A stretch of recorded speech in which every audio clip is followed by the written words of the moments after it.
오늘 말씀 나누기 전에 저번 주에 나눴던 말씀 잠깐 복습하고 오늘 말씀 나누겠습니다. 저번 주 말씀 다들 기억하십니까? 네. 성령 충만한 삶에 대해서 나누었습니다. 두 가지의 성령 충만한 삶에 대해서 나누었습니다. 첫 번째가 뭐였죠? 첫 번째. 처음인 것 같습니다. 기억하신, 당황스럽습니다. 제가 얘기하려고 했는데 답을 해주셔가지고, 찬양하는 삶이라고 말씀을 드렸습니다. 그냥 입술로만 찬양하는 것이 아니라 우리의 마음으로 찬양해야 된다. 그리고 삶으로 찬양해야 된다라고 말씀을 드렸습니다. 찬양에는 회복의 능력이 있다라고 말씀을 드렸습니다. 두 번째는 뭐였죠? 점점 좋아지고 있습니다. 감사하는 삶입니다. 우리의 상황으로부터 오는 감사가 아니라 예수 그리스도로부터 오는 감사라고 말씀을 드렸습니다. 이 두 가지가 성령 충만한 삶이라고 말씀을 드렸습니다. 이런 삶을 살 때 성령께서 우리 삶 가운데 역사하신다라고 말씀을 드렸습니다. 자, 오늘은 피차 복종하라라는 제목으로 말씀 나누겠습니다. 고민을 많이 했습니다. 한 구절 가지고 제가 설교를 목사 된 후로 처음 하는 것 같습니다. 한 구절. 원래는 한 구절을 가지고 떼서 설교하면 될까요? 안 될까요? 안 됩니다. 왜냐하면 그 구절은 문맥에 맞는 의미가 있기 때문에 그 구절만 가지고 설교해서는 안 됩니다. 그럼에도 불구하고 제가 한 구절을 오늘 설교하는 이유가 있습니다. 오늘 이 21절은 뭐라고 얘기하죠? 피차 복종하라 라고 명령하고 있습니다. 이 구절은 저번 주 나누었던 5장 18절에 나오는 성령 충만한 삶과 문맥상 연결되어져 있습니다. 원어적으로는 오늘 이 말씀은 성령 충만한 삶과 연결되어져 있습니다. 문맥상. 분사형으로 연결되어져 있습니다. 그런데 문제는 의미상은 다음 주부터 나눌 인간관계에 대한 태도와 연결되어져 있습니다. 자, 그러면 어디에 붙여서 설교를 해야 될까요? 여러분들은 어디에 붙여서 설교하면 좋을까요? 문맥상은 저번 주에 성령 충만한 삶, 성령 충만한 삶은 피차 복종하는 삶이다 라는 의미가 있다는 겁니다. 근데 이 피차 복종하라의 이 명령은 우리의 모든 인간관계의 근본적인 태도라는 겁니다. 그래서 문맥상으로 하려고 하니까 의미가 퇴색되고 의미에 붙여서 하려고 하니까 문맥적으로 퇴색되기 때문에 어쩔 수 없이 따로 떼어서 오늘 설교를 하는 겁니다. 그만큼 중요합니다. 한 구절입니다. 그리스도를 경외함으로 피차 복종하라. 여러분 암기할 수도 있습니다. 이 예배 끝나면 이 정도는 여러분 암기하실 수 있으시죠? 그리스도를 경외함으로 피차 복종하라. 여기서 눈여겨봐야 될 동사 하나가 있습니다. 뭘까요? 동사라 그랬습니다. 복종하다입니다. 복종하다. 자, 보십시오. 피차 복종하다. 자, 피차의 의미가 뭐죠? 서로라는 뜻입니다. 그러면 어떤 관계죠? 수평적인 관계입니다. 서로는.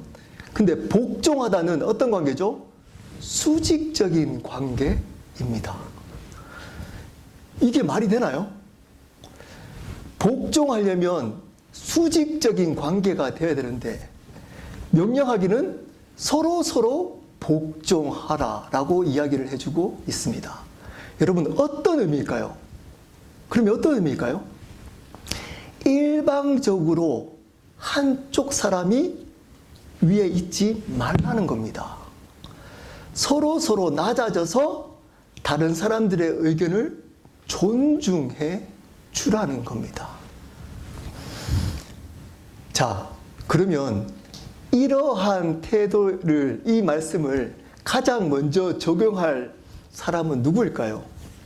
여러분, 교회에서 어떤 직분을 가진 사람이 이것을 적용하기가 가장 어려울까요? 어려울까요? 누굴까요? 누구겠습니까? 목사입니다. 목사. 네. 제가 이 얘기를 넣을까 말까 하다가 이러다 넣을까 말까 하다가 넣었습니다. 목사가 가장 어려울 수 있습니다. 왜냐? 한국 문화에서는 유교 문화입니다. 그래서 목사님이 어떻게 불리죠? 주의 종. 네, 주의 종이라고 불리면서 높게 섬깁니다. 틀렸습니다. 틀렸습니다. 목사를 높게 주의 종으로 섬기면 안 됩니다. 저희 교회는 그렇게 섬기지 마십시오. 주의 종도 아닐 뿐더러, 목사만 주의 종이 아닐 뿐더러, 여러분들 다 주의 종입니다. 아닐 뿐더러, 여러분, 목사는 집사님들과 똑같이 하나님 앞에 같습니다. 성도들과 같습니다. 단지 목사라는 역할일 뿐입니다. 하나님 앞에 누가 높고 낮음이 없습니다.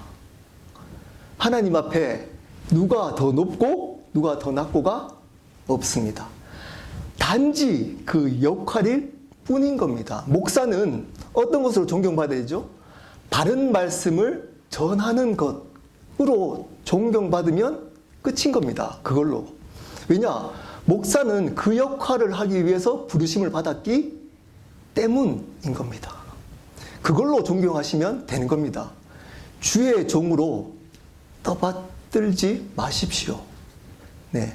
저희 교회 분들은 당연히 떠받지 않는다는 표정을 짓고 있지만, 네.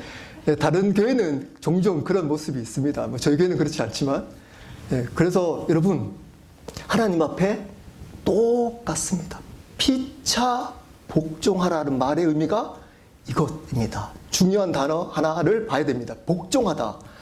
라는 의미는 여러분, 군사적으로 쓰일 때는 상사에게 그냥 순종하는 겁니다. 근데 일반적으로 쓰일 때는 원어적으로 어떤 의미가 있냐면 자발적인 순종의 의미가 있습니다. 그리고 이 복종하다의 의미는, 원어적 의미는 중간태라는 헬라의 원어의 독특한 형태로 쓰여졌습니다. 중간태. 이것은 모르셔도 됩니다. 근데 중간태의 의미가 중요합니다. 이 중간태로 쓰일 때는 어떤 의미가 있다고 제가 한번 설교한 적이 있는데 기억하시는 분 혹시 계신가요? 이 중간태는 행동했던 그 유익이 다시 자기 자신에게 돌아오는 의미입니다. 다시 말씀드립니다. 자기가 행동했던 상대방에게 행동했던 그 행위가 유익으로 다시 자기 자신에게 돌아올 때 쓰이는 헬라어적 용법입니다. 의미가 중요합니다. 자, 그러면 복종하다의 의미가 어떻게 해석돼야 되죠? 내가 다른 사람에게 순종했을 때 그 유익이 다시 나에게 돌아온다는 의미가 있다는 겁니다. 그냥 무조건 굴복하고 복종하는 것이 아닙니다. 자발적으로 기쁨으로 순종하다의 의미가 있다는 겁니다. 어떻게 해요? 서로에게. 자, 그러면 이 피차 복종하다의 의미가 어떻게 살아야 된다는 의미일까요? 우리 주보에 설교 노트를 한번 보실까요? 1번 답을 한번 혹시 다실 수 있을까요? 오늘은 조금 묵상이 필요해서 답하기가 조금 어려울 수 있습니다. 첫 번째는 살지 말라는 뜻입니다. 그리고 두 번째는 살라는 것입니다. 자, 첫 번째 관로 혹시 대답해 주실 분 있으십니까? 무엇을 살지 말라는 것입니다. 뭘까요? 네, 자신만을 위한 삶을 살지 말라는 의미입니다. 자신만을 위해 삶을 살지 말라는 의미입니다. 제가 앞에서도 말씀드렸던 것처럼 이 피차 복종하다의 말은 어디에 연결되어 있다고 그랬죠? 5장 18절에 연결되어 있다고 그랬습니다. 5장 18절 제가 읽겠습니다. 술 취하지 말라. 이는 방탕한 것이니 오직 성령으로 충만함을 받으라. 술 취하지 말라의 반대 개념인 겁니다.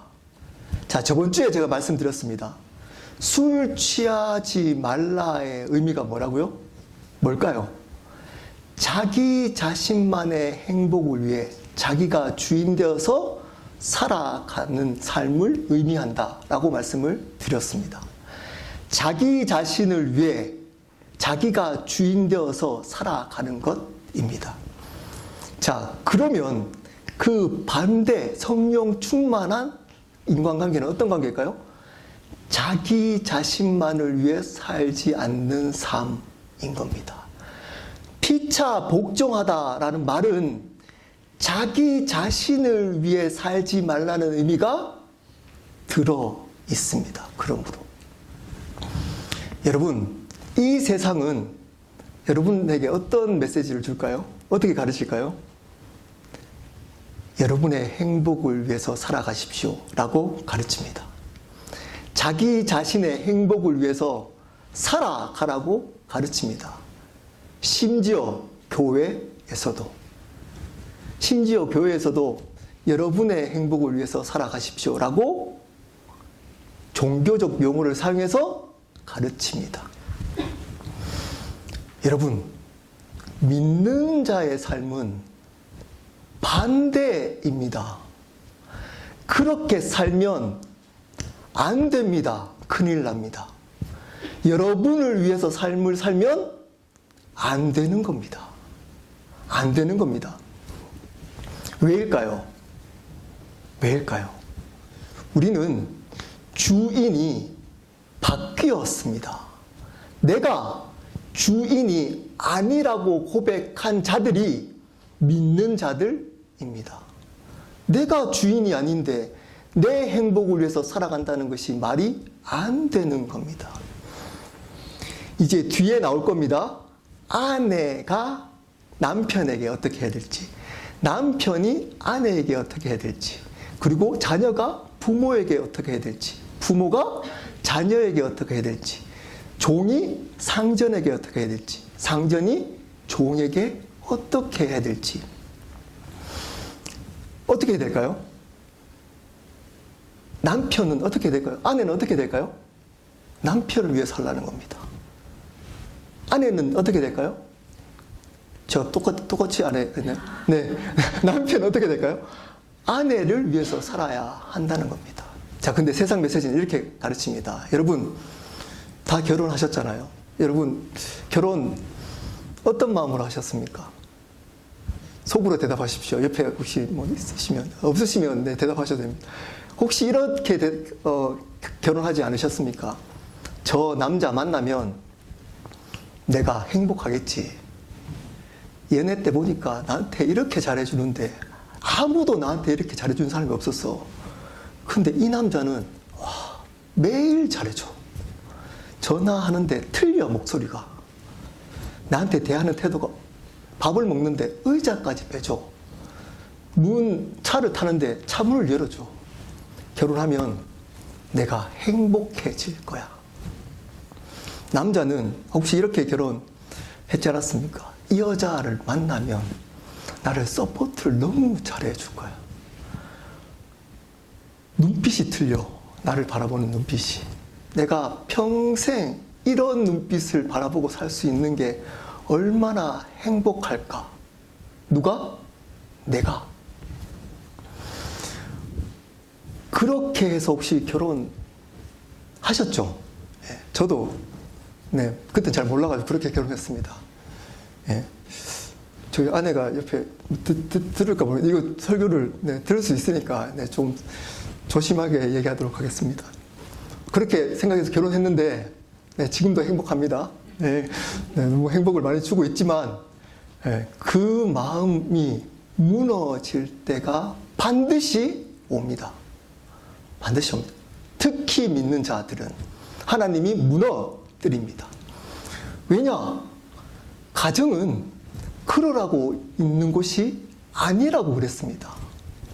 가정은 자기 자신의 행복을 위해서 주어지는 것이 아닙니다. 왜일까요? 우리가 예수님을 그렇게 믿었기 때문입니다. 가정은 예수와 교회를 경험하기 위해 주어진 공동체입니다. 가정과 교회는. 그렇기 때문에 하나님이 무너뜨립니다. 당황하지 마십시오. 그럼 어떻게 해야 되죠? 다른 사람을, 아내를, 남편을 섬기며 살아가야 합니다. 이게 피차 복종하라의 의미 안에 담겨져 있습니다. 우리의 삶을 살지 말라는 겁니다. 나의 행복을 위해서 이 땅을 사시면 큰일 납니다. 협박하는 거 아닙니다. 큰일 납니다. 큰일 납니다. 우리는 그렇게 살 사람들이 아닙니다. 우리는 옆에 있는 사람을 위해 존재하는 사람들입니다. 왜냐? 그분을 우리의 주인 되시는 예수 그리스도께서 죽으셨기 때문입니다. 그 이유 말고 다른 이유 하나도 없습니다. 하나도 없습니다. 우리는 그 삶을 사는 겁니다. 두 번째, 그러면 다른 사람들을 위해서 사는데 구체적으로 어떤 삶을 살라는 걸까요? 네, 섬기는 삶. 감사합니다. 네, 섬기는 삶을 살라는 겁니다. 중요합니다. 중요합니다. 우리의 주인이 누구시죠? 이제는 저희 켈로 교회는 새로운 삶을 마쳤다면 이렇게 고백해야 되는 겁니다. 내가 주인이 아니고 예수 그리스도만 주인 되십니다. 예수 그리스도가 우리의 삶의 주인이십니다.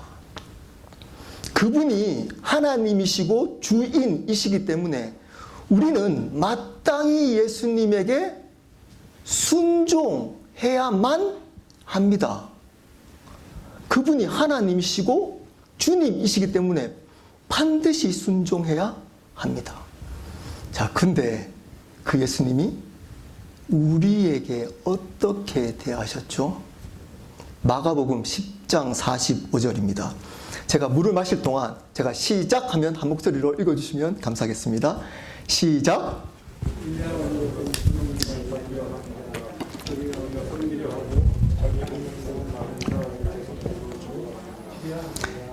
인자가 온 것은 섬김을 받으려 함이 아니라 도리어 섬기려 하고 자기 목숨을 많은 사람의 대속물로 주려 함이니라.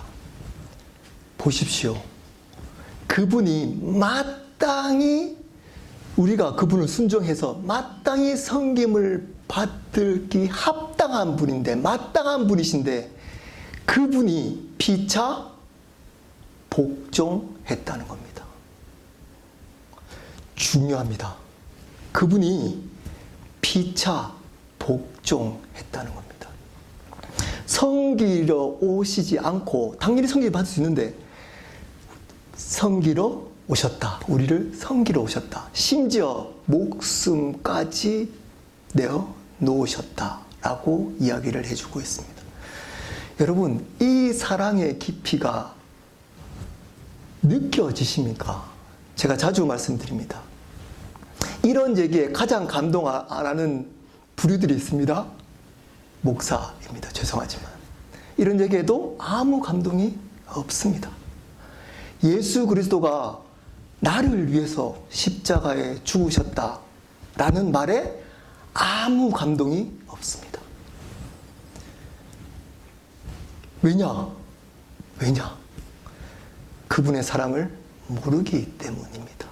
그분이 내 삶의 주님이심을 모르기 때문입니다. 그분이 마땅히 내가 순종해야 될 주님이신데 그분이 죽어주신 겁니다. 여러분, 그분의 주인 되심을 경험하지 못하면 그분이 나를 위해서 죽으셨다가 어떻게 들릴까요? 그냥 그저 옆에 있는 여자친구, 남자친구, 나를 좋아해주는 부모 정도의 사랑으로만 이해되어집니다. 여러분, 그 정도가 아닙니다. 그 정도가 아닙니다. 제가 말씀을 드린 적이 있습니다. 우리 새로운 삶 할 때 첫 번째 시간에 배웁니다. 하나님이 세상을 이처럼 사랑하사 할 때 하나님이 어떤 분이시라고요? 어떤 하나님이라고요? 창조주 하나님이십니다. 그분은 창조주님이십니다. 모든 만물을 우리를 포함해서 만드셨던 주님이십니다. 그게 신약에 넘어와서 예수 그리스도가 주님 되신 겁니다. 그분이 창조주이시기 때문에 모든 만물을 마음대로 할 수 있을까요? 없을까요? 있습니다. 있습니다. 여러분, 하나님의 사랑보다 더 앞서야 될 개념이 있습니다. 이거를 교회가 빠뜨렸습니다. 뭘까요? 창조주입니다. 그분이 주인이라는 겁니다. 이게 하나님의 사랑 개념보다 더 앞서 있는 개념입니다. 그분이 주인이시기 때문에 우리의 생명, 이 세상에 있는 모든 것들을 마음대로 하실 수 있습니다. 우리는 이렇게 생각합니다. 어떻게 하나님이 사랑인데 이런 일이 있을 수 있어? 하나님 사랑이라면 어떻게 이런 곳곳에 이런 아이들이 죽고 그리고 이런 전쟁이 일어나고 아무런 잘못이 없는 그곳에 있는 사람들이 죽을 수 있어? 제가 그분 앞에서는 말 못합니다. 아픈 상처 있는 분들한테는. 여러분, 근데 그럴 수 있는 분이십니다. 그분은. 왜? 그분은 창조주이시기 때문입니다. 근데 그분이 우리를 위해서 죽으셨다는 겁니다. 우리를 위해서. 그것은 이 땅에서 어떻게 잘 살까가 아닙니다. 아닙니다. 여러분, 속지 마십시오. 제발. 이 땅에서 어떻게 잘 살지의 이야기가 아닙니다. 여러분에게 영원한 예수 그리스도로 말미암아 생명을 주셨다는 겁니다. 그게 사랑이라는 겁니다. 그분이 이것으로 섬기러 왔다는 겁니다. 죽어서. 이 마가복음 10장 45절 윗구절에 35절에 보면 안 보셔도 됩니다. 제가 설명해 드리겠습니다. 야고보와 요한, 제가 설교한 적도 있습니다. 야고보와 요한이 어떻게 하죠? 예수님께 요구합니다. 어떻게 요구하죠? 예수님이 왕이 되실 때 우리 우편 좌편에 앉게 해 주십시오. 이렇게 요구합니다. 마태복음의 20장에 보면 누구까지 대동하죠? 어머니까지 대동합니다. 어머니한테 엄마까지 데려와요. 엄마 좀 얘기 좀 해줘. 갈 때 내가 말 못하겠어. 그렇게 얘기했더니 거기 있던 10명의 제자가 화를 냅니다. 화를. 여러분, 곧 예수님이 돌아가시기 바로 직전입니다. 예수님을 3년 동안 따라다녔던 제자였습니다. 근데 야고보와 요한이 예수님이 왕이 되시면 우편 좌편에 앉게 해주십시오 라고 했더니 옆에 있던 10명이 화를 냅니다. 왜 화를 냈을까요? 여러분, 왜 화를 냈을까요? 속으로 나도 그 말 하고 싶었는데 먼저 이 두 사람이 선수를 친 겁니다. 이들은 왜 예수님을 쫓았을까요? 왜 예수님을 쫓았을까요? 높게 되기 위함입니다. 섬김을 받기 위함입니다. 이 땅에서 잘 살아보기 위함이었습니다. 근데 예수님은 오늘 이렇게 얘기합니다. 섬겨야 된다. 높고자 하는 자는 낮아져야 된다. 심지어 우리의 목숨을 내어 놓아야 된다. 라고 이야기를 해주고 있습니다. 십자가 돌아가시기 전에 주의 만찬 때 예수님이 제자들의 발을 씻어 주십니다. 여러분 그냥 워낙 많이 봐가지고 별 감동이 없잖아요. 여러분 이 행동이 어떤 행동이죠? 그때 당시에 가장 낮은 종이 하는 행동입니다. 그 중에도 유대인들의 종은 하지 않습니다. 이방인들 종만 하는 행동입니다. 동물 취급도 안 받았던 그 사람이 했던 행동을 하나님이신 예수님이 했던 겁니다.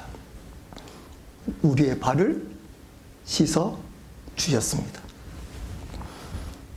근데 우리는 여전히 어떻게 예수님을 쫓고 있죠? 여러분 어떻게 예수님을 지금 쫓고 계십니까? 여러분 이 자리에 왜 오셨습니까? 이 자리에 여러분 왜 오셨습니까? 우리 온라인으로 예배 드리신 분들, 네, 왜 지금 멀리 떨어져 있는데 온라인으로 이렇게 예배를 드리고 계십니까? 우리는 죽기 위해 있는 겁니다. 여기 섬기기 위해 있는 겁니다. 왜냐? 예수 그리스도가 나의 삶과 생명의 주님이시기 때문입니다.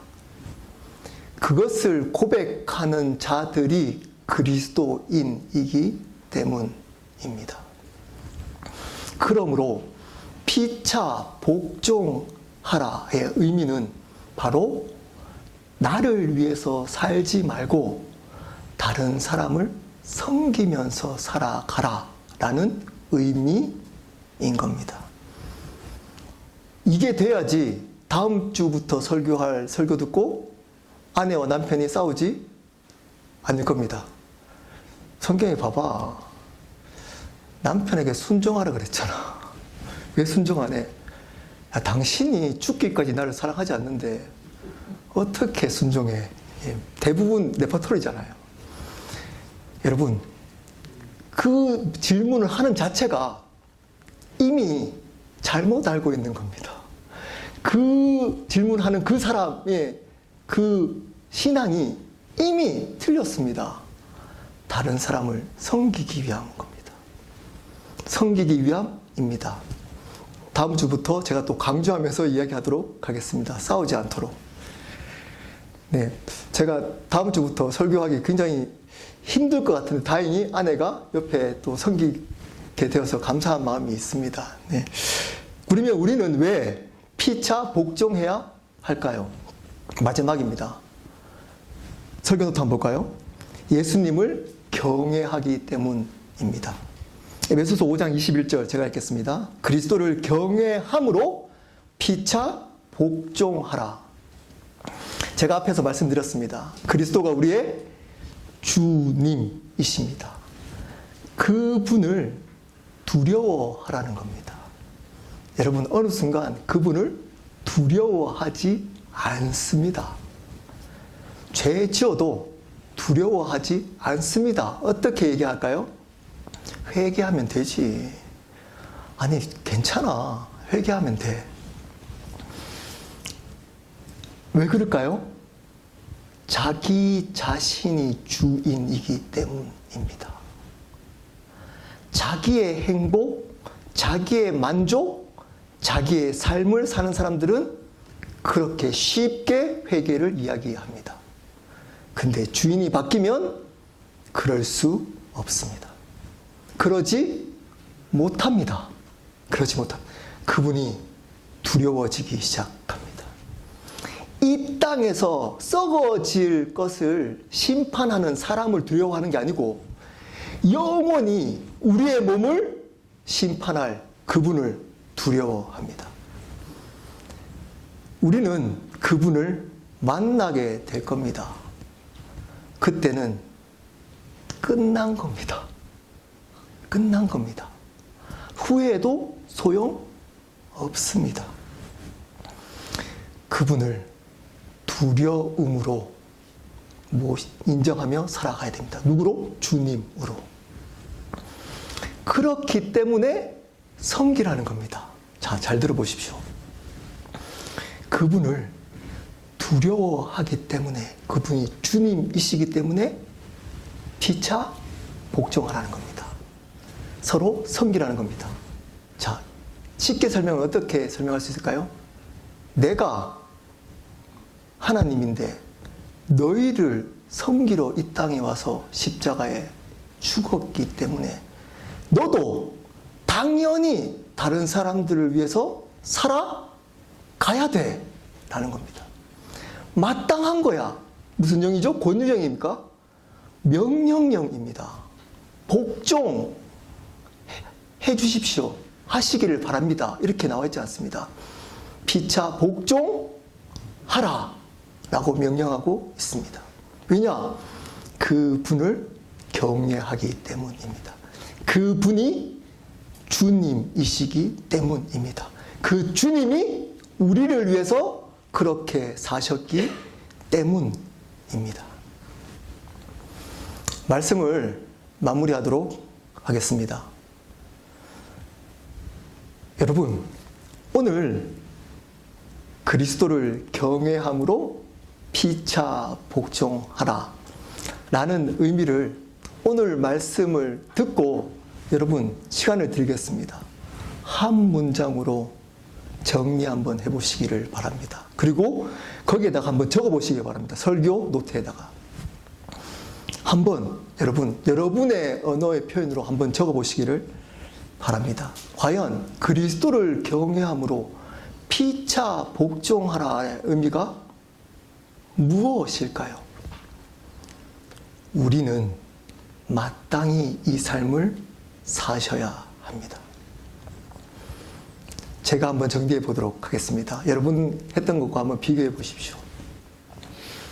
그분이 예수 그리스도가 나의 삶과 생명의 주인이시기 때문에 그 주님 되시는 그분이 나를 위해서 섬기는 삶을 사셨기 때문에 나는 다른 사람들을 위해서 섬기며 살아가야 한다.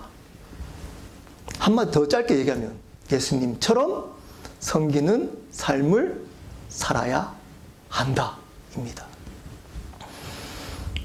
우리는 그렇게 살아야 합니다. 복종하라의 의미가 중간태로 쓰였다 그랬습니다. 유익이 다시 돌아온다고 말씀드렸습니다. 여러분, 이렇게 살 때 유익이 우리에게 돌아옵니다. 어떤 유익일까요? 여러분, 그 삶을 안 살아보신 분들은 이 유익을 못 경험해 보십니다. 다른 사람들을 위해서 삶을 살아가는 그 삶 속에 유익이 다시 옵니다. 어떤 유익일까요? 예수 그리스도를 닮게 됩니다. 그분을 닮게 됩니다. 나를 보면서 다른 사람이 예수 그리스도를 보게 됩니다. 그게 믿는 자에게 가장 큰 복입니다. 이 땅에 썩어질 것이 많아지는 것, 복 아닙니다. 내가 있는 어떤 것들이 더 많아지고 더 길어지는 것, 복 아닙니다. 성경이 가르쳐주고 있는 궁극적인 복은 내 삶을 통해서 예수 그리스도가 보여지는 것입니다. 그분이 살아 계시다는 것이 내 삶 속에 드러나는 것입니다. 왜 이게 복이 될까요? 하나님을 만나면 하나님이 여러분에게 그것을 묻기 때문입니다. 하나님을 만나면 하나님이 여러분에게 이 땅에서 뭐 하고 왔냐라고 물을 때 그것 묻기 때문입니다. 나의 삶을 통해서 예수 그리스도를 드러냈습니다. 내가 죽고 내 삶을 살지 않았습니다. 그렇기 때문에 복입니다. 그러려면 어떤 삶을 살아야 된다고요? 다른 사람을 섬기는 삶을 사셔야 합니다. 겸손하게 낮아져서 다른 사람을 섬겨야만 합니다. 옆에 있는 가족, 자녀, 직장 동료 섬기면서 사십시오. 저도 목사로 여러분을 섬기며 목회하도록 하겠습니다.